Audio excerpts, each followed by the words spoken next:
একটি ছোট্ট আঙ্গিনা মাত্র 10% জায়গাতেই তৈরি করেছেন এক অপূর্ব শখের বাগান। ফুল, ফল, সবজি আর ঔষধি গাছের এমন সংগ্রহ সচরাচর কোনো বড় বাগানেই দেখা যায়। কিন্তু ময়মনসিংহের ভালুকার কামরুল এহসান চন্দনের বাগানে জায়গা পেয়েছে দেশি বিদেশি প্রায় 400 প্রজাতির গাছ।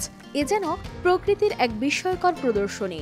কোলাহলময় জীবনের মাঝে সবুজ প্রকৃতির সাথে এই সজীব বন্ধুত্ব গড়ে তুলেছেন চন্দন। যখন আমি বাণিজ্যিক করব তখন কিন্তু আমার এটার প্রতি ডেডিকেশন বা ভালোবাসাটা আমার থাকবে না, যে কারণে আমি আপাতত এখনো আমার শৌখিনতাটাই প্রাধান্য দিয়েছি, আমার শখটাকেই প্রাধান্য দিয়েছি। চন্দনের বাগানে পা রাখলেই চোখে পড়ে এমন সব গাছ যা শহুরে জীবনে সচরাচর দেখা মেলে না। তার বাগানে রয়েছে গন্ধরাজ, জলগোলাপ, লাল বক ফুল, পদ্ম ফুল সহ আরও নানান বিরল গাছ। শুধু ফুল নয়, ফলের তালিকায় রয়েছে রেনবো আখ, বারোমাসি আম, বারোমাসি কাঁঠাল, লাল পেয়ারা, আনারকলি ফল, এমনকি ব্রাজিলের জাপটিকা আর জাপানের পার্সিমনের মতো বিদেশি গাছ। চন্দনের এই সবুজ বাগান স্থানীয় মানুষের কাছেও এক বিশাল আকর্ষণ।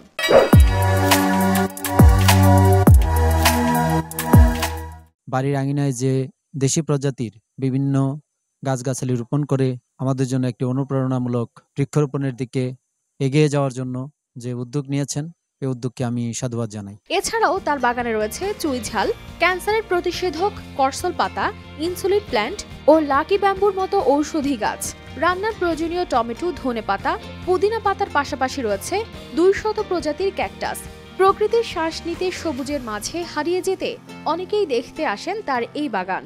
আমি তো আর একা দেশে পাল্লাতে পারবো না, আমার ছোট পরিসরে আমি যতটুকু করছি অনেকে আমার কাছে আসে, পরামর্শ জানে। তো এইগুলি আস্তে আস্তে আমার এই ভালোবাসাটা অনেকের মাঝে ছড়ায় গেলে হবে কি কেউ না কেউ তো চেষ্টা করবে এইভাবেই কিছুটা সংরক্ষণ হবে, সেই উদ্দেশ্য নিয়েই আমার এই বাগানটা। চন্দনের এই উদ্যোগ মন কেড়েছে স্থানীয়দেরও। তার উদ্যোগ কৃষিখাতকে আরো বিস্তৃত করতে সহায়ক হবে বলে মনে করেন উপজেলা কৃষি অফিসার নুসরাত জামান। উপজেলা কৃষি অফিসের পক্ষ থেকে আমরা তাকে কেঁচো সারের একটা প্রদর্শনীও দিয়েছি, যেন উনি সার তৈরি করে তার গাছের যত্ন নিতে পারেন। এছাড়াও আমরা তাকে অনাবাদি পুষ্টি বাগানও দিয়েছি, যেন সেই বাগান থেকে সবজি করে তার পারিবারিক পুষ্টি চাহিদা মেটাতে পারেন। চন্দন মনে করেন এমন বাগান গড়ে তোলা তরুণ প্রজন্মের জন্য শুধু শখই নয়, বরং আর্থিকভাবে স্বাবলম্বী হওয়ার একটি উপায়।